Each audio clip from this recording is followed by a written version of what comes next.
কুরআন মাজিদে final খেলা। জি, আপনি বলবেন হঠাৎ করে খেলা, ফাইনাল খেলা কুরআন মাজিদে কোথায় আছে? জি, কুরআন মাজিদে আপনি যদি সূরা তাগাবুন লক্ষ্য করেন তো সেখানে চূড়ান্ত ফাইনাল খেলার কথা বলা হয়েছে। আপনি যদি the day of the final defeat, the day of the final victory, সূরা তাগাবুন এর ডেফিনিশন মানে চূড়ান্ত হার জিতের দিন, চূড়ান্ত বিজয়ের দিন। তার মানে সেদিন কেউ হারবে আর সেদিন কেউ জিতবে। যে হারবে সে কানবে, যে জিতবে সে হা হা করতে করতে জান্নাতে যাবে। চলুন সূরা তাগাবুন কি বলে একটু আসুন শুনি।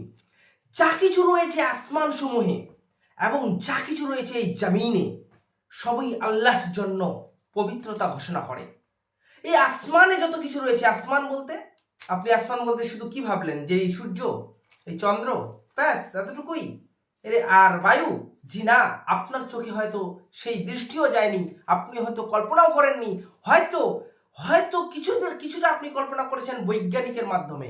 মানে যারা যারা নতুন নতুন কিছু আবিষ্কার করছে, আবিষ্কার বলতে তারা দেখতে পাচ্ছে যে বিভিন্ন ধরনের টেলিস্কোপের মাধ্যমে কতদূর আলো আমাদের এই পৃথিবীতে আসতেছে, কত কত সূর্য, কত কত নক্ষত্র, কত কত এরকম তারা রয়েছে, অগণিত অগণিত, যেখানে গুণে শেষ করা যাবে না, যেখানে ভাবনা চিন্তা করে শেষ করা যাবে না, ভাবতেই অবাক লাগে। তো সেটাই বলছে যা কিছু রয়েছে আসমান সমূহে এবং যা কিছু রয়েছে জামিনে সব আল্লাহর জন্য পবিত্রতা ঘোষণা করে। বেটা, তুমি একটা জায়গার মালিক, তুমি একটা গোটা বিশ্ব, এই গোটা ভারতের বা গোটা আপনার রাজ্যের বা আপনার জেলার বা আপনার গ্রামের আপনি একটা ক্ষুদ্র মালিক আর নিজেকে একটা বিশাল বড় পণ্ডিত মনে করেন। অথচ এখানে আল্লাহ বলছেন যে যা কিছু রয়েছে আসমান সমূহে, যা কিছু রয়েছে জামিনে সব আল্লাহ পবিত্রতা ঘোষণা করে। আল্লাহ পবিত্রতা ঘোষণা করে আর তুমি তোমার ক্ষুদ্র ক্ষুদ্র একটা মানে পাওয়ার বা ক্ষুদ্র একটা শক্তি দিয়ে তুমি নিজেকে একটা বিশাল বড় পণ্ডিত মনে করো। হাসতেও মানে ভাবতেও লজ্জা লাগে, আর হাসতেছি তাও আপনাকে লজ্জা লাগা উচিত। জি, বাদশাহী তারই, প্রশংসা তারই, তিনি সর্ববিষয়ে সর্বশক্তিমান।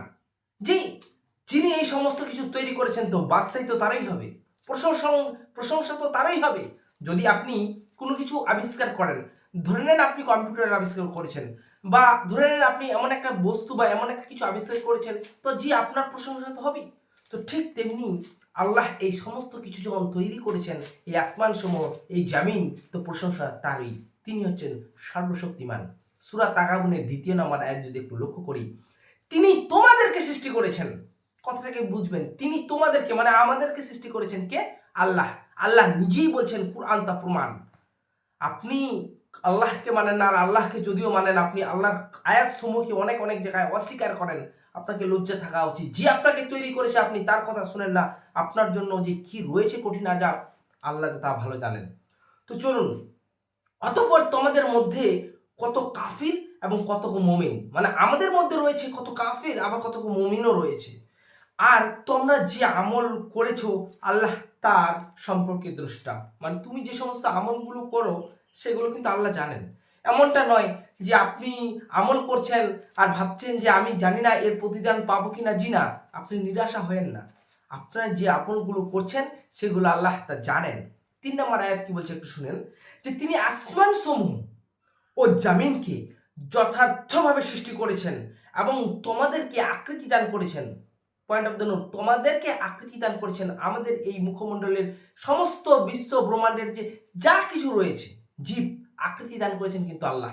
এখানে বলেছে তোমাদেরকে, মানে আমাদের যে আকৃতি দান করেছেন তিনি কে করেছেন? আল্লাহ। এবং সুন্দর করেছেন তোমাদের আকৃতি, আল্লাহ নিজেই বলেছেন সুন্দর করেছেন তোমাদের আকৃতি। তুমি একটা মানুষকে তার আকৃতি দেখে কখনো ঘৃণিত করতে পারো না, কারণ আল্লাহ নিজেই বলছেন তুমি সুন্দর করেছেন তোমাদের আকৃতি, আর প্রত্যাবর্তন তো তারই নিকট। 4 নম্বর আয়াত কি বলছে আমরা শুধু এইটাকে লক্ষ্য করি, তারপরে বিস্তারিতভাবে আলোচনা করব যে আয়াতগুলোকে কি ডেফিনেশন করা হয়েছে।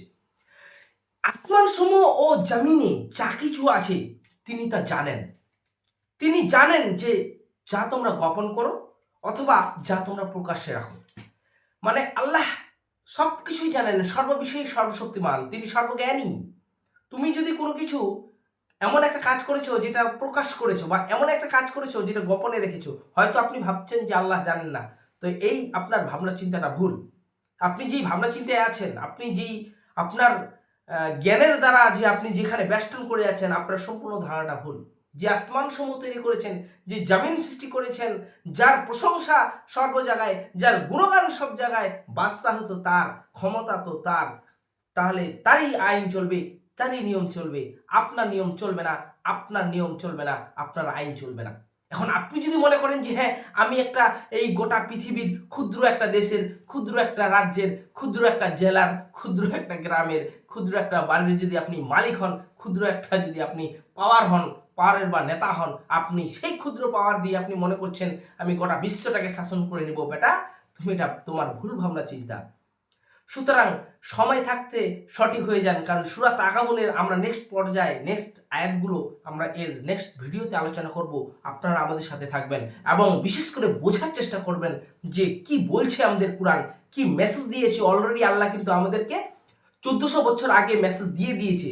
সুতরাং এটা মনে করে নিয়েন না যে আল্লাহ আমাকে আবার বলবে, আবার কোনো মেসেজ দেবে। জি না, যা মেসেজ দেওয়ার অলরেডি কোরআন ও হাদিসে দিয়ে দিয়েছে। যদি আপনি সেই আয়াতকে অস্বীকার করেন, এর পরিণাম আপনাকে ভোগ করতে হবে। আর জাহান্নাম যে কতখানি ভয়ানক, জাহান্নাম যে কতখানি ভয়ানক আমি আপনাকে কি দিয়ে বোঝাবো, বোঝার কিন্তু কোনো উদাহরণ দিতে পারবো না। সুতরাং সম্মানিত দিনী ভাই বোন, যারা আমাদের এই ভিডিওটাকে দেখছেন, বেশি বেশি করে আমাদের এই ভিডিওটাকে শেয়ার করবেন। আপনাকে বলছি 5 ওয়াক্ত সালাতের জন্য দাওয়াত রইল, কারণ 5 ওয়াক্ত নামাজ আপনাকে মুসলিমের জন্য টিকিয়ে রাখবে। মুসলিম হতে গেলে আপনার 5 ওয়াক্ত সালাত জরুরি। আর যার ভিতর 5 ওয়াক্ত সালাত নাই, সে কোনোদিন মুসলিম হতে পারবে না।